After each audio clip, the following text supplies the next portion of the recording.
Une histoire qui va te toucher si tu t'es déjà senti pas assez. Il y avait ce garçon, tranquille, discret. Il ne parlait pas beaucoup, mais il écoutait toujours les autres.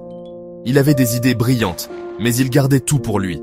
À l'école, quand le prof posait une question, il savait souvent la réponse, mais il ne levait jamais la main. Et si je me trompe, pensait-il, et si on se moque de moi? Alors il restait silencieux. Quand il passait devant un groupe de gens, il regardait par terre. Il avait toujours l'impression d'être jugé. Trop maigre, pas assez stylé, trop banal, pas assez intéressant. Et le pire, c'est que même quand il réussissait quelque chose, il trouvait que c'était pas assez. N'importe qui aurait pu faire mieux. Ce garçon, c'était Ibrahima. Et peut-être, c'est toi aussi. Le manque de confiance en soi, ce n'est pas visible à l'extérieur. Tu peux rire fort, t'habiller classe, avoir plein de followers, et pourtant, au fond de toi, tu as ce doute permanent. Ce petit bruit intérieur qui dit « Tu n'es pas à la hauteur, tu ne mérites pas, tu n'es pas comme les autres. » Et tu sais quoi? Ce bruit-là, il peut te voler ta vie. Ibrahima, lui, avait une passion, le dessin. Il gribouillait tout le temps, dans ses cahiers, sur des papiers, sur les murs. Mais personne ne le savait. Il avait peur de montrer ses œuvres. Ce n'est pas professionnel, se disait-il. Alors, il gardait ses cahiers cachés sous son lit. Jusqu'au jour où un concours de dessin est lancé dans son école. Sa meilleure amie, Hawa, tombe sur l'un de ses croquis par hasard. Elle est choquée.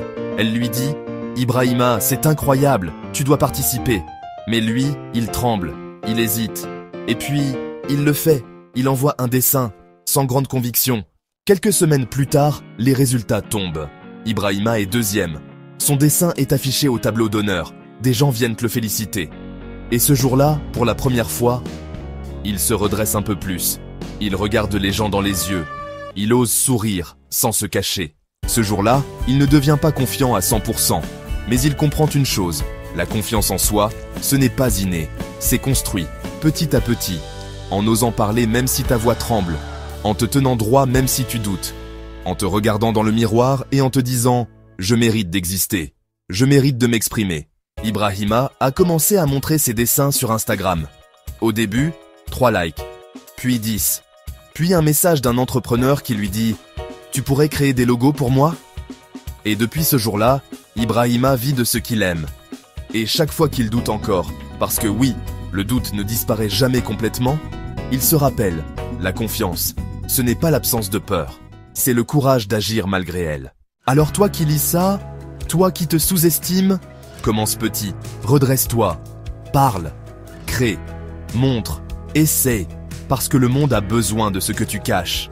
Si tu veux bâtir une vie forte, abonne-toi à ma chaîne AfriFutur et partage cette vidéo à un frère ou une sœur qui mérite mieux. Ça ne te coûte rien, mais tu peux lui faire ouvrir les yeux aujourd'hui.